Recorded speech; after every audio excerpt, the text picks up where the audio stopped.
En los confines de un páramo inmenso, donde la tierra seca parece devorar el horizonte y el viento silba canciones de soledad, se alzaba una pequeña casita de adobe. Parecía un barco abandonado a su suerte en un mar de polvo y olvido. Sus muros, agrietados por el sol implacable de los veranos y las heladas crueles de los inviernos, contaban la historia muda de quienes vivían dentro. Una historia de resistencia silenciosa. En el interior, donde los muebles eran escasos y la pobreza se respiraba en el aire frío, habitaban dos almas, doña Carmen y su hija Lucía. Doña Carmen yacía postrada en un catre antiguo, con el cuerpo tan consumido por el mal que apenas levantaba bulto bajo las mantas raídas. Su rostro, surcado por arrugas profundas que el tiempo y el dolor habían tallado, conservaba sin embargo una extraña serenidad. Era el rostro de quien ha aceptado su cruz. Sus ojos, aunque hundidos, brillaban con esa luz tenue y limpia de los santos que se apagan. A su lado, Lucía veía marchitar su propia juventud. Sentada en una silla de Anea, intentaba remendar un vestido viejo a la luz temblorosa de un quinqué de aceite. Lucía había construido una fortaleza de cuidados alrededor de su madre, pero sentía cómo los cimientos cedían día tras día. Cada tos de la anciana era un arañazo en el corazón de la joven. Cada gemido ahogado sembraba en su espíritu una semilla amarga de impotencia. Cayó la tarde y el sol comenzó a sangrar sobre las lomas lejanas, tiñendo de ocre las paredes desnudas. Doña Carmen abrió los ojos con esfuerzo y buscó la silueta de su hija en la penumbra. «No te aflijas, hija mía», susurró con una voz que sonaba como hojas secas arrastradas por el suelo. «Este dolor no es más que una prueba del Señor para purificar el alma. Siento que cada suspiro, aunque me cueste la vida, me acerca un paso más a su presencia». Lucía asintió, intentando forzar una sonrisa que murió antes de nacer. Quería tener la fe inquebrantable de su madre, quería creer que aquel sufrimiento tenía un propósito divino, pero lo único que sus ojos veían era a la mujer que más amaba consumiéndose como una vela al final de la mecha. Un conflicto amargo le estrujaba el pecho, la batalla entre la resignación cristiana de su madre y la dura piedra de la realidad. Doña Carmen giró la cabeza lentamente hacia la puerta de madera carcomida, como si pudiera ver más allá de las trancas, más allá del páramo. «He oído decir a las vecinas, cuando pasan cerca de la ventana», murmuró la anciana, «que en la capital vive un médico prodigioso, el doctor Valdés. Dicen que tiene manos de santo, que Dios le ha dado el don de curar lo que otros desahuciaron». La aguja se detuvo en las manos de Lucía. La capital. El doctor Valdés. Esos nombres sonaban tan lejanos como las estrellas que empezaban a despuntar en el cielo frío. Entre ellas y la capital había leguas de caminos intransitables, sierras peligrosas y una fortuna que no poseían. Ellas no tenían ni una moneda de cobre para el pan, mucho menos para emprender tal viaje. Aquel sueño era más cruel que la propia desesperanza, porque le daba a la angustia la forma de un deseo imposible. Doña Carmen cerró los ojos de nuevo y susurró, tan bajo que apenas se oía por encima del viento: «No pierdas la fe, Lucía. El mismo Dios que puso la sabiduría en ese médico en la capital y que creó la enfermedad y el remedio, tiene poder para traer la cura hasta el umbral de nuestra puerta». Lucía miró las grietas del techo y sintió cómo la oscuridad de la noche se tragaba la habitación. Las palabras de su madre eran hermosas, como un salmo antiguo, pero su corazón atormentado no encontraba consuelo en ellas. No podía recostarse solo en la oración. Sintió una urgencia punzante, la necesidad de hacer algo, de golpear alguna puerta en la tierra antes de que fuera demasiado tarde. Mientras la respiración de su madre se volvía pesada y rítmica, Lucía tomó una decisión. Si el cielo decidía callar, ella tendría que gritar en la tierra. Mañana, antes de que el sol castigara el llano, iría a buscar ayuda. No permitiría que la vela se apagara sin luchar contra el viento.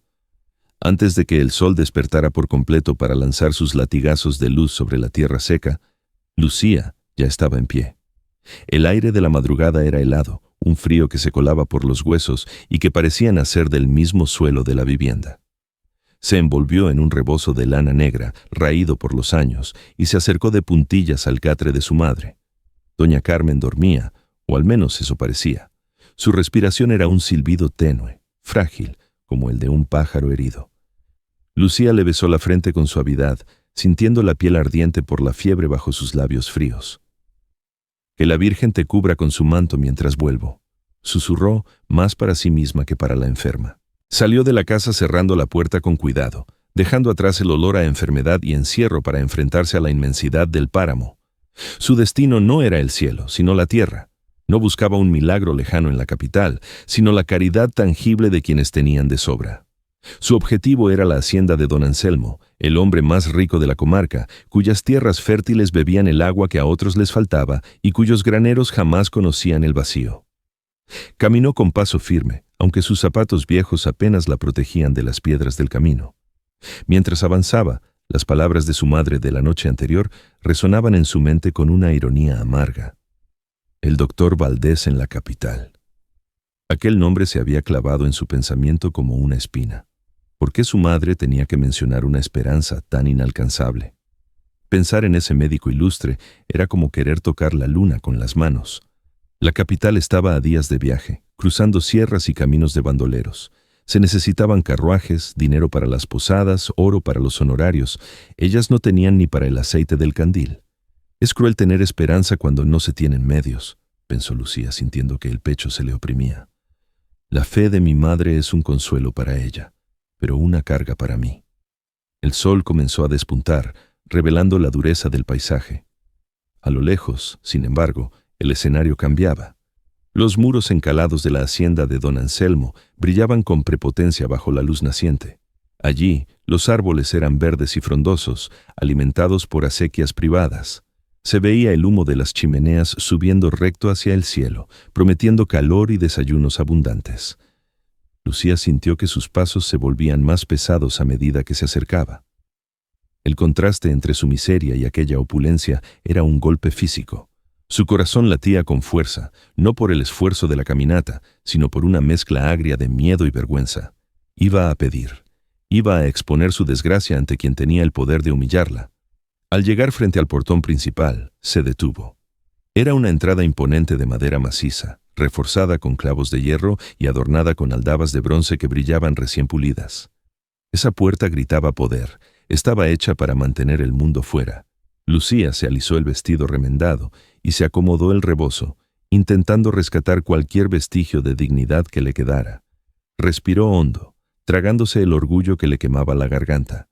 Sabía que detrás de esos muros había dinero suficiente para salvar a su madre 100 veces, pero también sabía que la caridad de los ricos a veces es más dura que su indiferencia. Levantó la mano temblorosa y dejó caer la pesada aldaba de bronce contra la madera. El sonido retumbó seco y autoritario, rompiendo el silencio de la mañana. Ahora no había vuelta atrás. Las puertas de la tierra estaban a punto de abrirse, y Lucía rogaba al cielo que los corazones de adentro no fueran tan duros como el muro que los protegía. Lucía esperó. Los minutos se estiraron como horas bajo la sombra imponente del muro. Se sentía pequeña, insignificante, como una hormiga a los pies de un gigante de piedra. Finalmente, se oyó el rechinar de los cerrojos y una de las hojas del portón se abrió lo justo para dejar ver el rostro severo de un capataz. Tras murmurar su nombre y su súplica con un hilo de voz, se le permitió el paso. Lucía cruzó el umbral y entró en otro mundo. Dejó atrás el polvo y la sequedad para adentrarse en un patio empedrado, fresco y vibrante. El aire allí dentro olía a jazmines y a tierra mojada. En el centro, una fuente de piedra cantaba con el murmullo constante del agua limpia, un sonido que para Lucía era música celestial y tortura a la vez. Pero lo que más le golpeó fue el aroma que escapaba de la casa principal, olor a chocolate caliente y pan recién horneado. Su estómago vacío se contrajo con dolor, recordándole que el hambre también era un huésped en su cuerpo.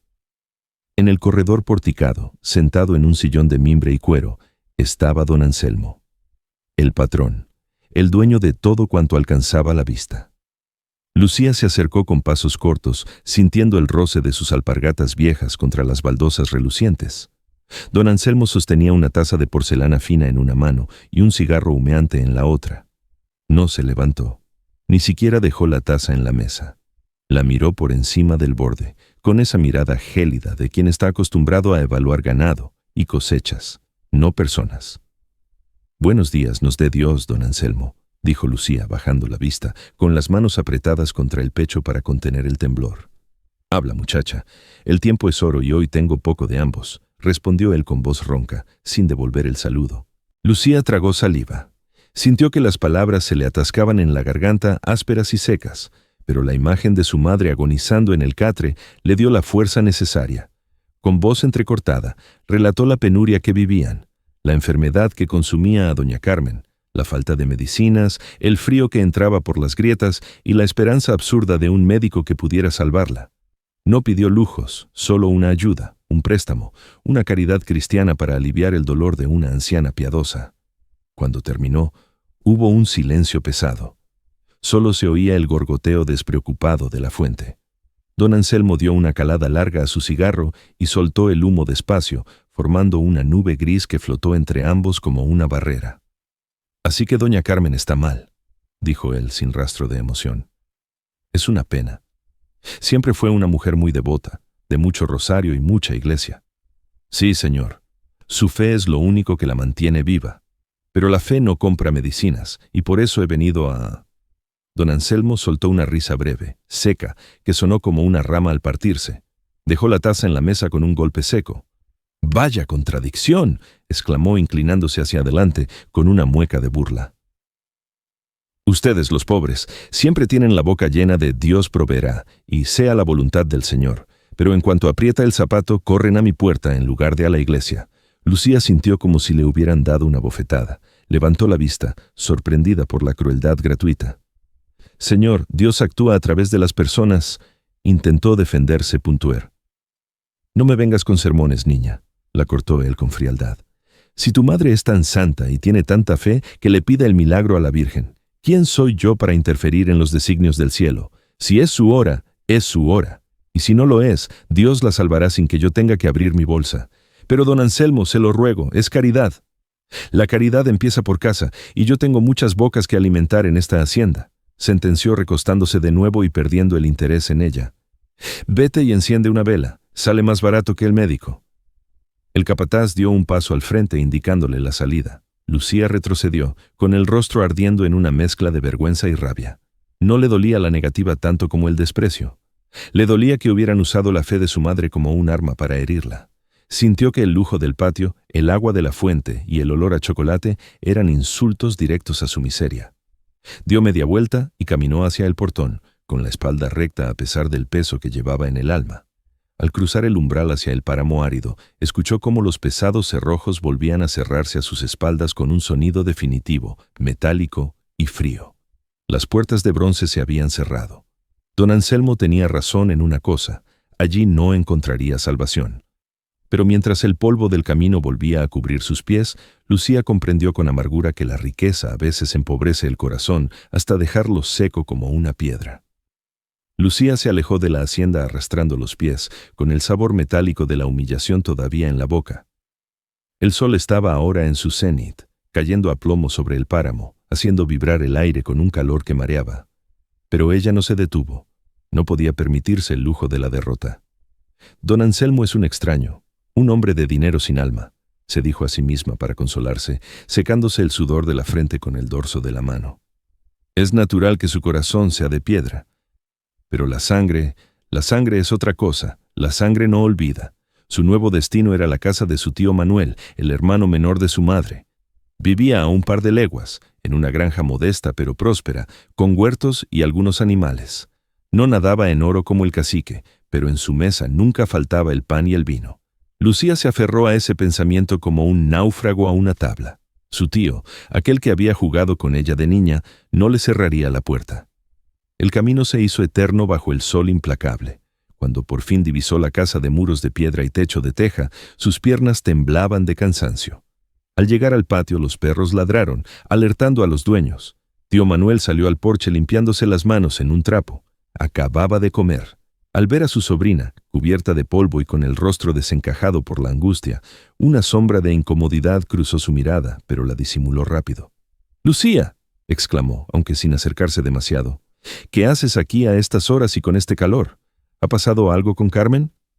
Detrás de él apareció su mujer, la tía Rosa, con los brazos cruzados y una expresión seca, como de quien huele problemas y quiere espantarlos antes de que entren en casa. Lucía, con la voz rota por la sequedad y la emoción, no pudo contenerse más. Se derrumbó allí mismo, sin fuerzas para mantener las formas, y soltó todo el peso que llevaba cargando.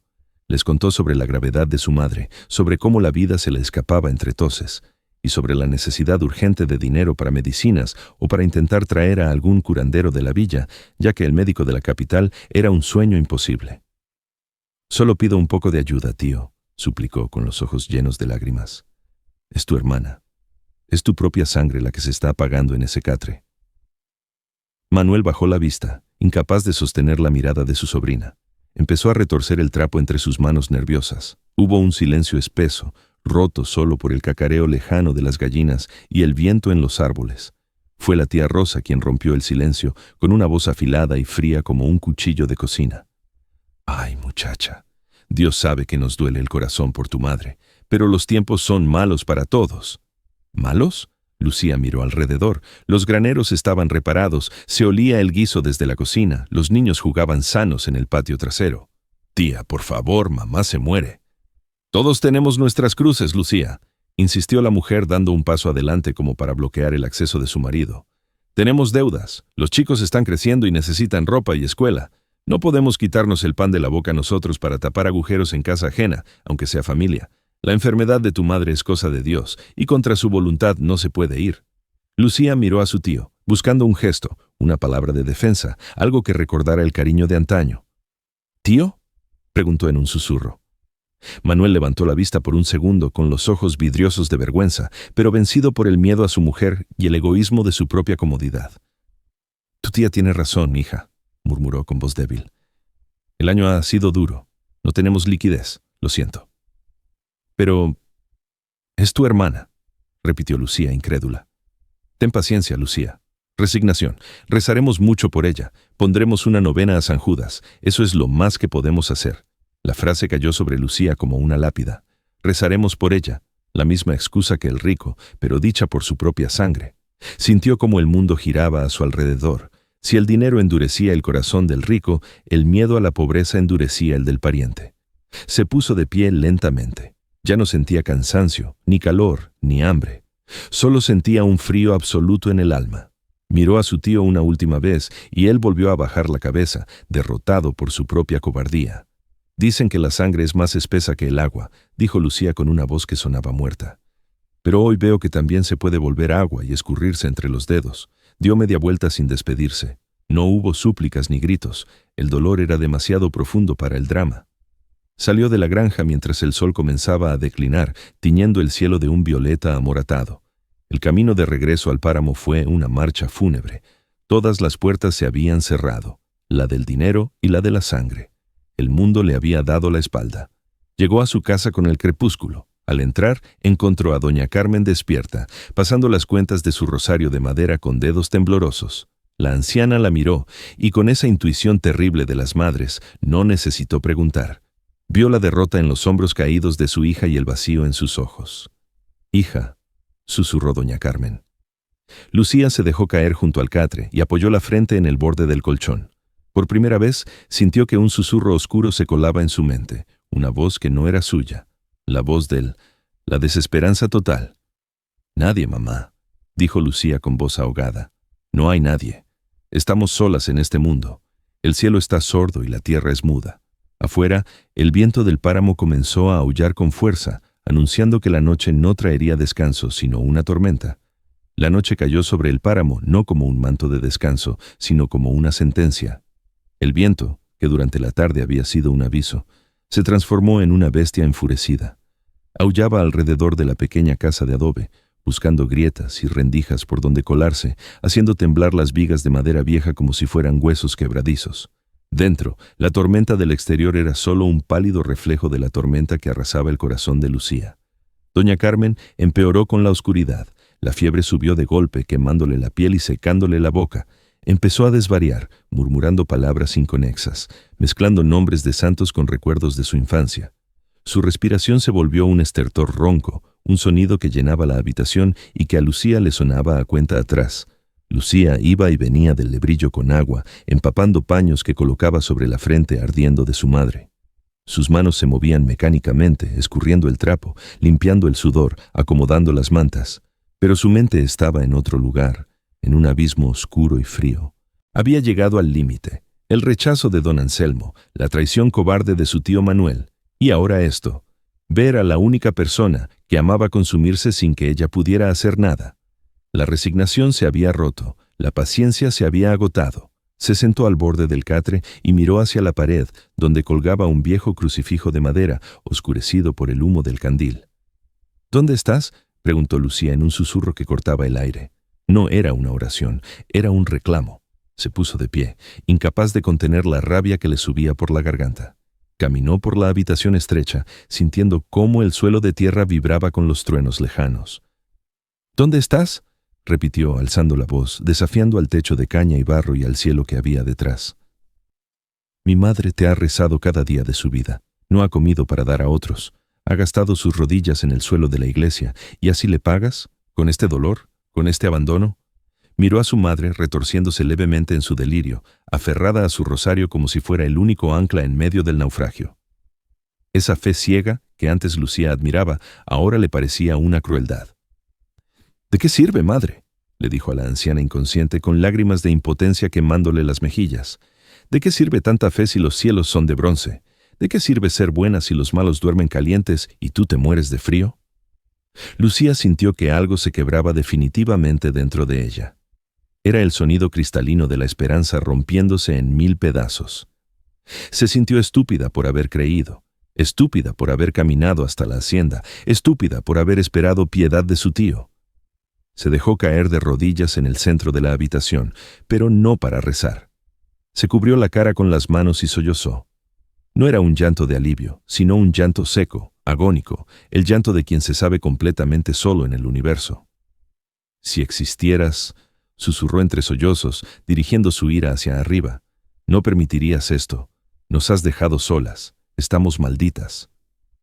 En ese momento, una ráfaga de viento golpeó la puerta con violencia, haciendo que el candil parpadeara y casi se apagara. La sombra de la muerte parecía haberse sentado en la esquina del cuarto, esperando pacientemente. Lucía levantó el rostro, con los ojos hinchados y rojos, vacíos ya de toda luz. Había entrado en la noche oscura del alma, ese lugar donde las palabras de consuelo suenan huecas y donde la soledad es tan vasta que duele físicamente. Pero entonces, en medio del aullido del viento y del crepitar de la lluvia que empezaba a azotar el techo, escuchó algo más. Un sonido distinto. No era un trueno, no era una viga crujiendo. Era seco, rítmico, humano. Toc, toc, toc. Lucía se quedó paralizada, conteniendo la respiración. Su corazón, que latía de pura angustia, se detuvo un instante por el miedo. Miró hacia la puerta atrancada. ¿Quién, en nombre de la locura, caminaría por el páramo en una noche como esta? ¿Quién vendría a golpear la puerta de una casa marcada por la muerte y la miseria? El miedo ancestral se apoderó de ella. Podían ser bandoleros aprovechando la tormenta. Podía ser el mismo demonio viniendo a cobrar sus dudas. Pero los golpes sonaron de nuevo, más urgentes, más desesperados, compitiendo con la furia del viento. Toc, toc, toc, y una voz apenas audible gritó desde el otro lado de la madera. «Ave María Purísima, por caridad, abran, nos perdemos en la tormenta». Los golpes en la puerta resonaron de nuevo, esta vez más insistentes, casi desesperados, mezclándose con el retumbar de los truenos que sacudían el páramo.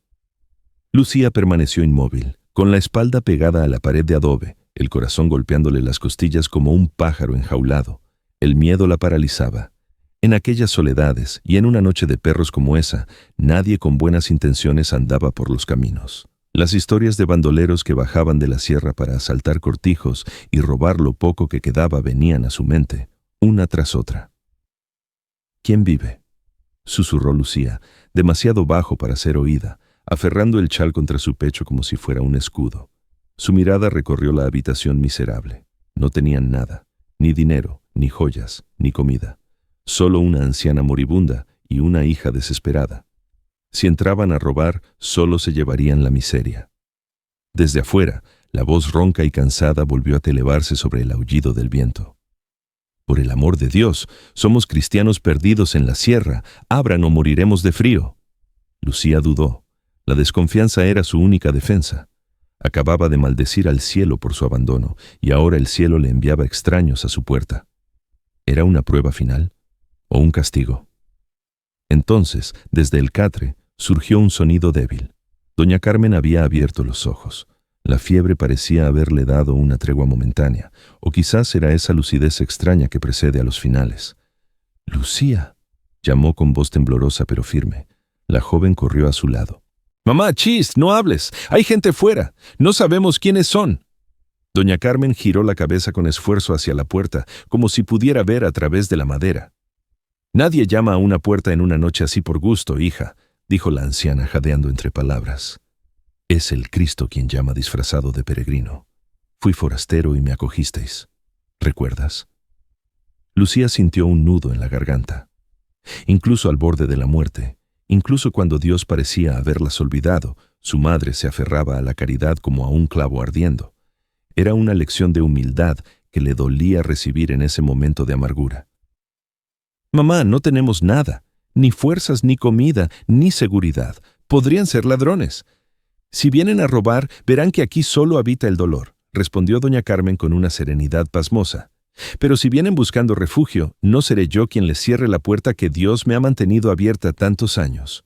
Abre, Lucía, que sea lo que Dios quiera». La orden de su madre era sagrada. Lucía se tragó el miedo, se secó las lágrimas de rabia que aún le manchaban las mejillas y se irguió. Se acercó a la puerta, sintiendo el frío que se colaba por las rendijas. Sus manos temblorosas agarraron la pesada tranca de madera que aseguraba la entrada. «Voy a abrir», gritó intentando que su voz sonara más fuerte y segura de lo que se sentía. «¡Tengan cuidado!». Levantó la tranca y giró el cerrojo oxidado. El viento empujó la hoja con violencia, abriéndola de golpe y lanzando una ráfaga de lluvia y hojas secas dentro de la casa. La llama del candil osciló peligrosamente, proyectando sombras alargadas y fantasmales en las paredes. En el umbral, recortados contra la negrura de la tormenta, había dos figuras. Eran dos hombres envueltos en capotes pesados, empapados hasta los huesos, con los sombreros calados hasta las cejas y las botas cubiertas de barro. El primero era un hombre mayor, alto, que se apoyaba en el marco de la puerta como si estuviera a punto de derrumbarse. A pesar del agua que le chorreaba por el rostro y de la fatiga evidente, había en sus ojos una dignidad que imponía respeto, una mirada penetrante y serena. Detrás de él, protegiéndole la espalda contra el viento, estaba un hombre mucho más joven, robusto, con aspecto de escudero o de hijo fiel, que miraba hacia el interior de la casa con ojos de alerta, buscando cualquier peligro. Al ver a Lucía, una muchacha pálida y delgada, y al fondo a la anciana en el catre, la tensión en los hombros del joven se relajó visiblemente. El hombre mayor se quitó el sombrero, dejando ver un cabello gris pegado a las sienes por la lluvia. «Dios se lo pague, muchacha», dijo, y su voz, aunque agotada, tenía el tono culto de la gente de ciudad. «La tormenta nos sorprendió en el camino real y perdimos el rumbo. Pensamos que esta noche sería nuestro fin». Lucía los miró. No tenían cara de asesinos, tenían cara de náufragos. Su instinto, afilado por el miedo, le dijo que decían la verdad. Se hizo a un lado dejando libre el paso. «Pasen rápido», dijo ella, luchando por cerrar la puerta contra el viento. «Pasen antes de que el frío termine de matar a mi madre».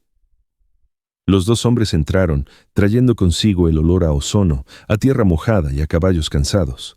El joven ayudó al mayor a quitarse el capote empapado. Lucía volvió a colocar la tranca, dejando la furia de la naturaleza fuera una vez más.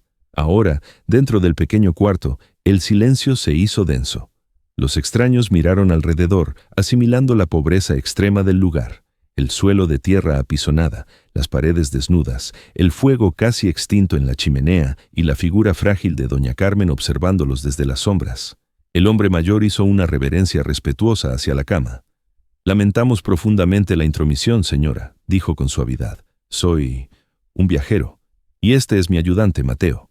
Solo pedimos un rincón seco donde esperar el amanecer». Doña Carmen intentó sonreír, pero solo consiguió una mueca de dolor. «Esta casa es pobre, señor, pero es de Dios», susurró. «Siéntense. Lucía, atiende a los señores». Lucía asintió, sintiendo una mezcla extraña de deber y vergüenza, vergüenza de que vieran su miseria, vergüenza de no tener nada que ofrecer. Pero al mirar a los ojos del anciano viajero, no vio juicio ni burla, vio algo que no había visto en don Anselmo, ni en su tío, ni en nadie en mucho tiempo. Vio compasión. «Bienvenidos», dijo Lucía, señalando el único banco de madera cerca del fogón. «Siéntense mientras intento avivar el fuego. Es todo lo que tenemos para ofrecerles. Calor».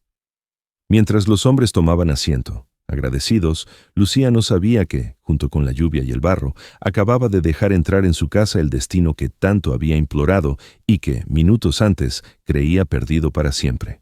El silencio que siguió a la llegada de los forasteros era denso, solo interrumpido por el crepitar de la leña húmeda en el fogón y el silbido del viento que intentaba colarse por debajo de la puerta.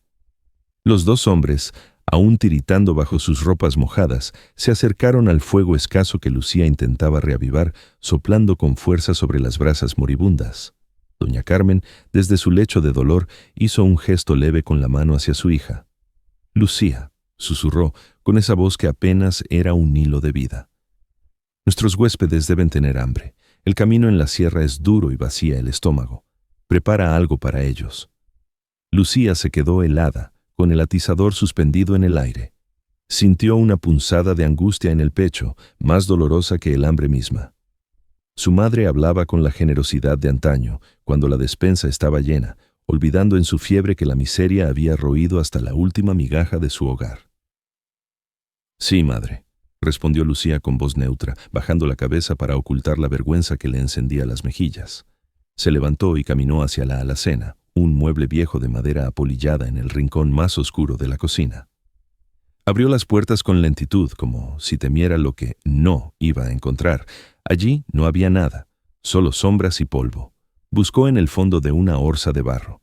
Sus dedos rasparon la superficie áspera y encontraron un puñado de harina, tal vez lo suficiente para una torta pequeña, no más.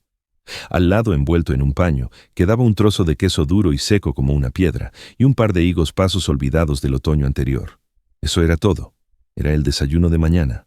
Era la vida de su madre por un día más. Lucía miró esos restos miserables y sintió ganas de llorar. ¿Cómo iba a presentar eso a dos señores que, a pesar de sus ropas sucias de barro, destilaban un aire de dignidad y buena cuna? Pero luego miró de reojo a los hombres. El mayor tenía las manos extendidas hacia el fuego, temblando visiblemente. El joven, Mateo, miraba el suelo con la mirada perdida del agotamiento extremo. Recordó las palabras del Evangelio que su madre le repetía siempre: la viuda que dio sus 2 últimas monedas. No da más quien más tiene, sino quien da lo que le falta. Respiró hondo, se secó una lágrima traicionera con el dorso de la mano y se puso a trabajar. No ofrecería excusas. Ofrecería lo que tenía con la dignidad de una reina. Mezcló la harina con un poco de agua en un cuenco de barro, amasándola con movimientos rápidos y precisos. Sus manos, encallecidas por el trabajo duro, trataban la masa con una delicadeza infinita. Aplanó la mezcla hasta formar una torta fina y la colocó directamente sobre una piedra caliente al borde de las brasas. El aroma a pan caliente, simple y primitivo, comenzó a elevarse en el aire viciado de la habitación. Era un olor a hogar, a supervivencia. Un olor que hizo que los estómagos de los presentes rugieran en silencio. El anciano viajero, que había estado observando el fuego con mirada ausente, levantó la vista. Sus ojos inteligentes se posaron en Lucía. No miraba la comida, miraba sus manos. Observó cómo partía el queso duro en láminas finas como el papel para que pareciera más, y cómo colocaba los 2 higos con cuidado en el borde de un plato de loza desportillado. El hombre, acostumbrado a observar los detalles más minúsculos de la vida y la muerte, comprendió al instante. Vio la alacena vacía. Vio la delgadez extrema de la muchacha. Vio la tristeza resignada en sus hombros. Supo, con una certeza que le golpeó el alma, que aquella muchacha no estaba compartiendo su cena. Estaba entregando su vida. Estaba dándoles lo único que se interponía entre ellas y el hambre absoluta. Cuando la torta estuvo dorada y crujiente, Lucía la sacó del fuego, quemándose las yemas de los dedos sin soltar una queja. La puso en el plato, acomodó el queso y los higos, y trajo una jarra con agua fresca. Se acercó a los hombres y colocó el plato sobre el banco, entre ellos. «Perdonen la pobreza de esta mesa, señores», dijo con voz firme, mirando al anciano a los ojos. «Es todo lo que la tierra nos ha dado hoy. Coman y recuperen fuerzas». Mateo, el joven, hizo ademán de lanzarse sobre el pan, vencido por el hambre joven y voraz, pero el anciano le puso una mano suave sobre el brazo, deteniéndolo. El viajero miró el pan humeante y luego miró a Lucía. En sus ojos grises había una humedad brillante que no era por el humo del fogón. «Hija mía», dijo con voz ronca, cargada de una emoción profunda, «he comido en mesas de reyes y en banquetes de obispos, pero nunca, en toda mi larga vida, se me ha ofrecido un manjar tan valioso como este. Lucía bajó la vista, turbada. El anciano tomó la torta de pan con reverencia, como si sostuviera el Santísimo Sacramento. La partió despacio en 3 pedazos iguales. Le dio un trozo a Mateo, se quedó con uno, y extendió la mano con el tercer trozo hacia Lucía. La caridad no es un camino de un solo sentido, niña, dijo él con suavidad. En la mesa de Dios, nadie come si no comemos todos. Por favor, acompáñanos. Lucía dudó. Miró hacia la cama de su madre. Doña Carmen, con los ojos entrecerrados, esbozó una sonrisa imperceptible y asintió levemente. Era el permiso y también la bendición. Con manos temblorosas, Lucía aceptó el trozo de pan. Se sentó en un taburete bajo, cerca del fuego, pero a una distancia respetuosa.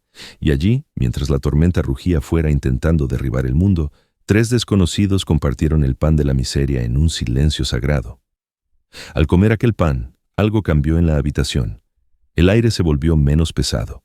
El frío pareció retroceder. No era solo harina y agua, era un pacto. Sin saberlo, Lucía había sellado su destino con ese acto de desprendimiento total. El hombre que masticaba pensativo aquel pan duro no era solo un viajero agradecido, era un testigo que acababa de ver la grandeza humana florecer en el lugar más inesperado de la tierra. Cuando terminaron de comer, el ambiente en la pequeña casa había cambiado. El viento, aunque seguía soplando, ya no parecía un aullido de muerte, sino un murmullo constante y respetuoso. El fuego, alimentado con los últimos leños, arrojaba una luz cálida que bailaba en los rostros cansados de los presentes. El anciano viajero se limpió las manos con un pañuelo de lino que sacó de su bolsillo y miró hacia el catre donde yacía doña Carmen. Su mirada de médico, entrenada para ver más allá de la piel, no había dejado de observar el pecho agitado de la mujer y el sudor frío que perlaba su frente. «Señora», dijo el hombre con voz grave y suave, «veo que sufre usted un tormento grande. No soy ajeno al dolor ajeno, y si me lo permiten, me gustaría saber qué mal la aqueja.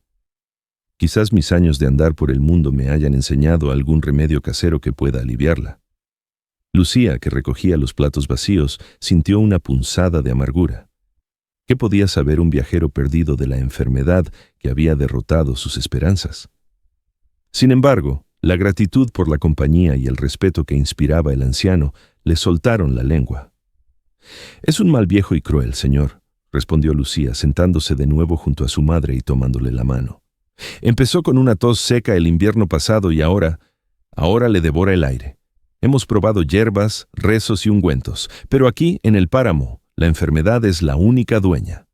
El viajero asintió lentamente con el ceño fruncido, escuchando con atención clínica. «¿Y no han buscado médico? ¿No hay nadie en la villa que pueda atenderla?» Lucía soltó una risa triste, carente de alegría. «Los médicos cuestan oro, señor, y los que saben curar de verdad no pisan suelo de pobres. Fui a pedir ayuda hoy mismo». Su voz se quebró al recordar la humillación en la hacienda de don Anselmo. «Pero las puertas de los hombres están cerradas para nosotras». Fue entonces cuando doña Carmen, que parecía dormitar, abrió los ojos. Eran 2 pozos oscuros y brillantes, llenos de una fiebre que parecía otorgarle una clarividencia sobrenatural. Apretó la mano de su hija y miró fijamente al anciano. «No hables así, hija», susurró la anciana con esfuerzo. «La caridad de los hombres puede fallar, pero la providencia de Dios nunca llega tarde». El anciano se inclinó ligeramente hacia ella, cautivado por la fuerza que emanaba de aquel cuerpo frágil. «Tiene usted una fe inquebrantable, madre», dijo él con admiración. «No es fe, señor, es certeza», respondió doña Carmen, y su voz, aunque débil, resonó con una autoridad extraña en la habitación. «Sé que mi señor no me ha olvidado. He rezado cada noche a la Virgen de los Dolores. Le he dicho, madre, tú que viste sufrir a tu hijo, mira mi pecho roto». Hizo una pausa para tomar aire, un sonido rasposo que llenó el silencio. «La gente habla de un médico en la capital, un tal doctor Valdés. Dicen que Dios le dio manos que sanan lo imposible. Sé que estamos lejos, sé que somos nadie». Doña Carmen sonrió, una sonrisa beatífica que iluminó su rostro demacrado. «Pero también sé que para Dios no hay distancias. Si es su voluntad que yo sane, Él es capaz de tomar a ese doctor Valdés de su palacio y traerlo hasta la misma puerta de mi choza». El silencio que siguió a esas palabras fue absoluto. Fue un silencio que congeló el tiempo. El anciano se quedó de piedra. La taza de agua que sostenía en la mano quedó suspendida en el aire. Sus ojos se abrieron desmesuradamente, clavados en el rostro de la anciana. Su respiración se detuvo. A su lado, Mateo, el joven ayudante, soltó un jadeo ahogado y miró a su maestro con una expresión de incredulidad y terror sagrado. El color había abandonado su rostro. Lucía miró a los dos hombres, confundida por su reacción. ¿Qué había dicho su madre para espantarlos así? ¿Acaso deliraba demasiado? «Perdonen a mi madre», se apresuró a decir Lucía, avergonzada. «La fiebre la hace decir cosas sin sentido. Sabemos que eso es un sueño imposible». El anciano levantó una mano temblorosa para silenciarla. No miraba a Lucía, no miraba la habitación, miraba al vacío, como quien acaba de ver descorrerse el velo que separa el mundo visible del invisible. Lentamente, muy lentamente, el hombre se puso de pie. Su figura, antes encorvada por el cansancio, pareció crecer hasta llenar el cuarto. Se quitó el sombrero que aún sostenía en el regazo y lo dejó caer al suelo sin importarle el polvo. Se acercó al catre y cayó de rodillas sobre la tierra dura, al lado de doña Carmen. No se arrodillaba como médico, sino como un penitente ante un milagro. «Señora», dijo, y su voz estaba rota, llena de lágrimas contenidas. «No pida perdón por su fe, no lo pida nunca». Tomó la mano huesuda y afiebrada de la anciana entre las suyas, que eran suaves y cuidadas. «Yo he estudiado en las mejores universidades», continuó, hablando con una intensidad vibrante. «He leído todos los libros de ciencia, he creído que el mundo se regía por leyes y mapas. Pensé que me había perdido en la tormenta por un error de cálculo. Pensé que era mala suerte. ¡Qué necio he sido!». Levantó la vista y miró a Lucía, que retrocedía asustada, y luego volvió a mirar a la enferma. «No fue la tormenta la que me trajo aquí. No fue el azar. Fue su oración, doña Carmen. Su oración fue más fuerte que los vientos y me arrancó de mi camino para traerme a sus pies». Una lágrima solitaria resbaló por la mejilla del anciano, brillando a la luz del fuego. Dios ha escuchado su súplica y ha cumplido su capricho divino de la manera más literal posible, dijo, con la humildad de quien se sabe instrumento. «Yo soy el doctor Aurelio Valdés». El nombre quedó flotando en el aire, pesado y eléctrico. Lucía se llevó las manos a la boca, ahogando un grito. Sus piernas fallaron y tuvo que apoyarse en la pared para no caer. Miraba al hombre arrodillado, aquel que había comido su último pan, aquel desconocido cubierto de barro. ¿Era él, la leyenda, el Salvador inalcanzable? Doña Carmen no se sorprendió. No hubo shock en su rostro, solo una paz inmensa, como la de quien ve llegar a un viejo amigo que se había retrasado. Cerró los ojos y 2 lágrimas limpias brotaron de ellos, perdiéndose en sus sienes plateadas. «Bendito sea Dios», susurró. «Bendito sea Dios que no deja en vergüenza a quienes en Él confían». En ese instante, la choza de adobe dejó de ser un lugar de miseria para convertirse en un templo.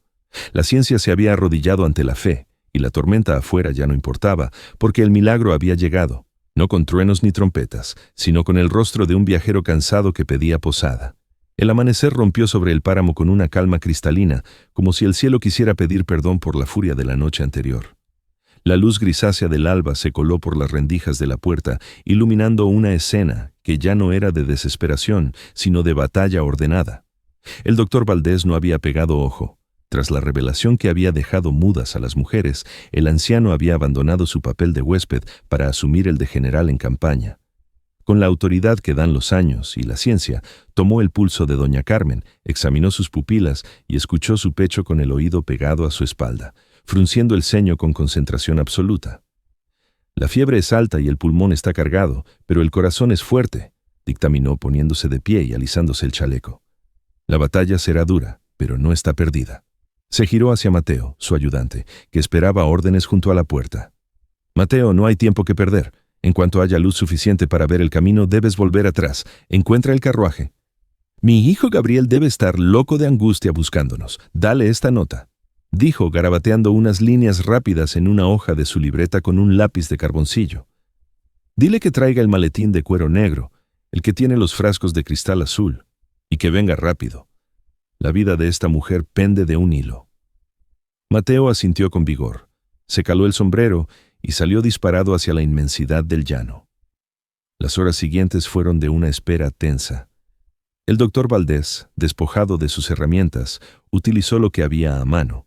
Pidió a Lucía agua hirviendo y paños limpios. Con una navaja pequeña y experta, cortó algunas hierbas que crecían cerca del pozo, preparando infusiones amargas para mantener el corazón de la enferma latiendo con fuerza. Lucía se movía a su alrededor como una sombra eficiente. El miedo se había evaporado, reemplazado por una determinación férrea. Observaba al médico con reverencia, pero también con la inteligencia de quien aprende rápido. A media tarde, el sonido de cascos y ruedas rompió el silencio del páramo. Un carruaje robusto, salpicado de barro hasta los ejes, de él saltó un joven de unos 25 años. Era alto, de porte elegante pero sin afectación, con el rostro curtido por el sol y unos ojos oscuros que denotaban inteligencia viva. Era Gabriel Valdés, el hijo del doctor. Entró en la casa con el ímpetu de la juventud, cargando 2 maletines pesados. «Padre», exclamó al ver al anciano sano y salvo, soltando el aire que llevaba conteniendo desde la noche anterior. «Pensamos lo peor. La tormenta arrastró parte del camino real». «Estoy bien, hijo. Gracias a Dios y a estas buenas mujeres», respondió el doctor abrazándolo brevemente. «Pero deja los saludos para luego. Aquí hay trabajo». Gabriel se detuvo en seco al notar la pobreza extrema del lugar. Sus ojos recorrieron las paredes desnudas, el suelo de tierra y finalmente se posaron en Lucía, que estaba de pie junto al fogón, secándose las manos en el delantal. No hubo música de violines, ni el tiempo se detuvo, pero hubo un reconocimiento. Gabriel, acostumbrado a las damas de salón de la capital, con sus vestidos de seda y sus risas ensayadas, vio en Lucía algo que nunca había visto: autenticidad. Vio a una mujer joven, con el rostro lavado y el cabello recogido de mala manera, que sostenía la mirada con una dignidad que no casaba con sus harapos. Vio unas manos enrojecidas por el trabajo duro y unos ojos que, a pesar del cansancio, brillaban con una fuerza indómita. Lucía, por su parte, bajó la vista con recato, sintiéndose de repente muy consciente de su vestido remendado frente a aquel joven de levita y botas de cuero fino. «Señorita», dijo Gabriel, inclinando levemente la cabeza con un respeto genuino, como si saludara a una duquesa. «Bienvenido sea, señor», respondió ella con voz suave. El doctor Valdés rompió el momento, abriendo los maletines sobre la única mesa coja de la habitación. El interior brilló con el reflejo de instrumentos de plata, frascos de colores ámbar y azul, y envoltorios de papel encerado con polvos medicinales. La choza se transformó en un hospital de campaña. Durante los días siguientes, el tiempo pareció adquirir otro ritmo. Gabriel se convirtió en la extensión de las manos de su padre. Preparaba las mezclas, medía las gotas de láudano y quinina con precisión milimétrica y ayudaba a mover a la enferma. Y Lucía estaba allí, codo a codo con ellos.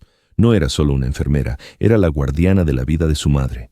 Gabriel la observaba en silencio mientras trabajaban. Veía cómo adivinaba las necesidades del doctor antes de que éste las pidiera. Veía la ternura infinita con la que limpiaba el rostro de su madre y la firmeza con la que la obligaba a tragar las medicinas amargas. «Tiene usted manos de sanadora, Lucía», le dijo Gabriel una tarde, mientras ambos descansaban un momento bajo el alero de la casa, viendo caer la lluvia fina. Lucía se sonrojó, mirando sus manos ásperas.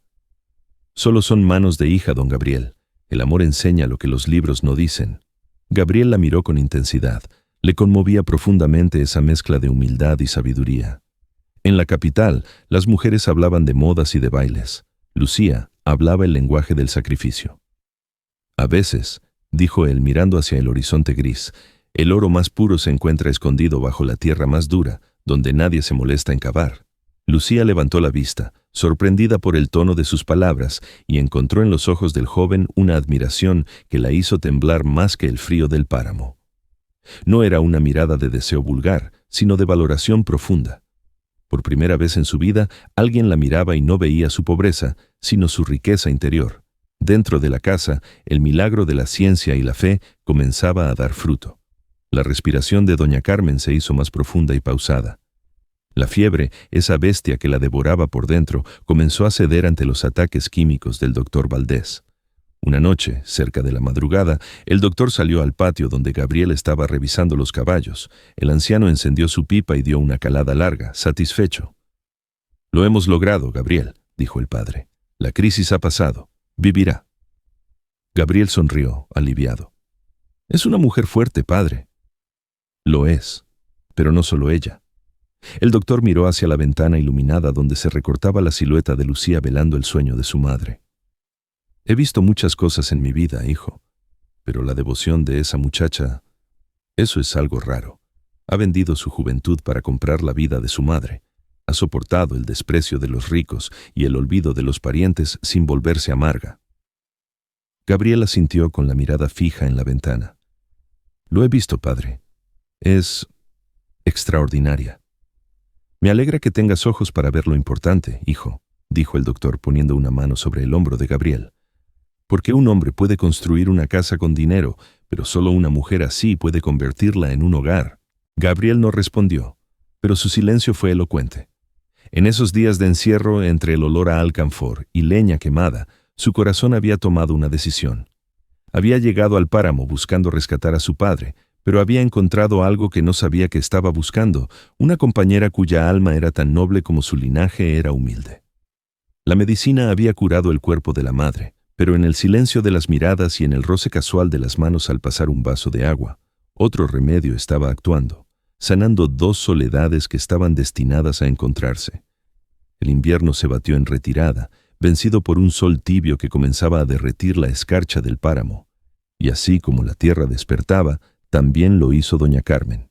El día que la anciana puso un pie fuera de la casa por primera vez en meses, el aire olía a tierra mojada y a promesa de brotes nuevos. Se apoyaba en el brazo fuerte de Gabriel, pero sus piernas, antes inútiles, ahora la sostenían con firmeza. Lucía la observaba desde el umbral, con los ojos llenos de lágrimas, incapaz de creer que aquella mujer erguida fuera la misma sombra moribunda de semanas atrás. El doctor Valdés, fumando su pipa junto al pozo, asintió con satisfacción profesional, aunque en su fuero interno sabía que la medicina solo había hecho la mitad del trabajo. La otra mitad era un misterio que no salía en los libros. Esa misma tarde, mientras el sol teñía de oro el polvo del camino, el doctor Valdés pidió hablar con doña Carmen a solas. Se sentaron en el banco de madera frente a la puerta con la solemnidad de quien va a tratar asuntos de Estado. «Doña Carmen», empezó el médico carraspeando un poco, «su salud está restaurada. Mi labor aquí ha terminado y debemos regresar a la capital. Pero hay un asunto que me preocupa más que la medicina». La anciana lo miró con curiosidad. «Diga usted, doctor, ya ha hecho por nosotras más de lo que una vida entera nos alcanzaría para pagar». «No se trata de pagos, señora, sino de justicia. He visto a su hija, Lucía. He visto su virtud, su sacrificio y esa nobleza que no se compra con títulos ni dinero. Y he visto también a mi hijo Gabriel». El doctor sonrió, señalando hacia el horizonte donde los dos jóvenes caminaban despacio, conversando bajo la luz del atardecer.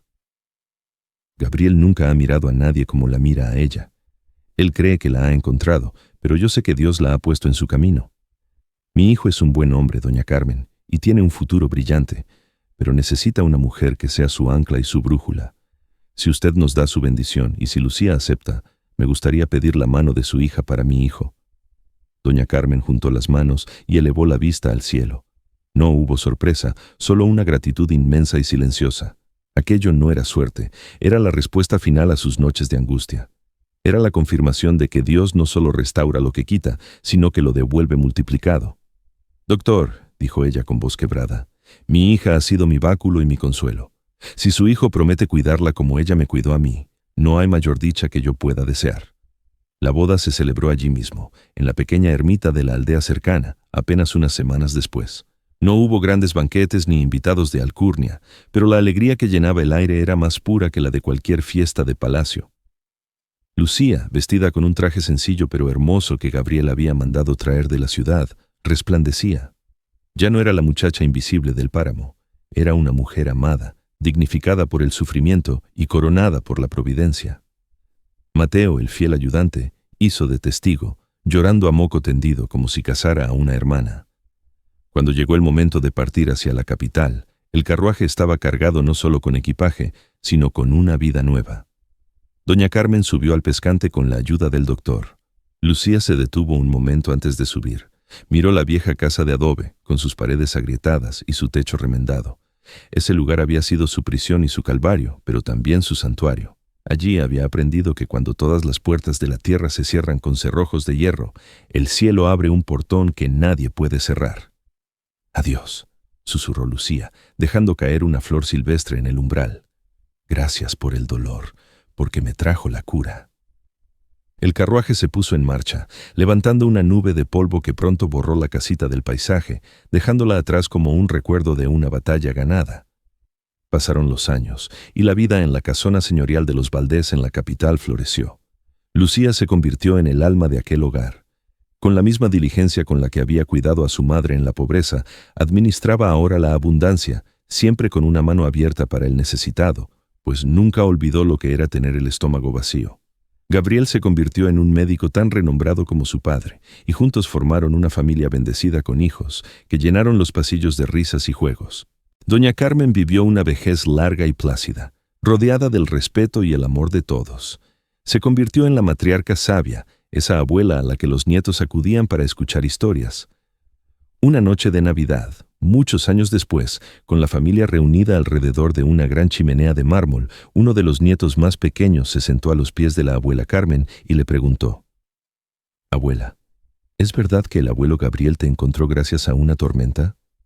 Doña Carmen, con el cabello ya blanco como la nieve y las manos arrugadas descansando sobre su regazo, sonrió con esa dulzura que solo dan los años de paz. Miró a Lucía, que mecía a un bebé al otro lado de la sala, y luego al retrato del viejo doctor Valdés que presidía la estancia. «No, hijo mío», respondió ella con voz suave pero firme, para que todos, hijos y nietos, la escucharan. «No fue la tormenta. La tormenta solo fue el mensajero. Lo que nos salvó fue la fe». Se inclinó hacia el niño y le acarició la mejilla. «Escucha bien esto y no lo olvides nunca. En la vida habrá momentos en que sentirás que estás solo en medio de un desierto, que los amigos te dan la espalda y que las puertas se te cierran en la cara. Sentirás frío y miedo. Pero recuerda nuestra historia. Dios a veces permite que se nos cierren los caminos de la tierra para obligarnos a mirar hacia arriba. Y cuando creas que todo está perdido, ten paciencia, porque justo ahí, en el momento más oscuro, es cuando Él está preparando la llegada de tu huésped, de tu milagro». El fuego crepitó en la chimenea y un silencio reverente llenó la sala. No era el silencio del miedo, como aquel de la choza lejana, sino el silencio de la gratitud plena. Y así, queridos oyentes, cerramos el libro de esta historia que empezó con dolor y terminó en gloria. Una historia que nos recuerda que no existen las casualidades, solo las diosidencias, y que la paciencia no es simplemente esperar, sino saber mantener una buena actitud mientras se espera. ¿Y ustedes alguna vez han sentido que se les cerraban todas las puertas solo para descubrir que la vida les empujaba hacia una ventana con mejores vistas? ¿Creen que el destino está escrito o que lo escribimos con nuestra fe? Gracias por acompañarnos en este viaje. Hasta la próxima historia y que la esperanza nunca falte en sus hogares.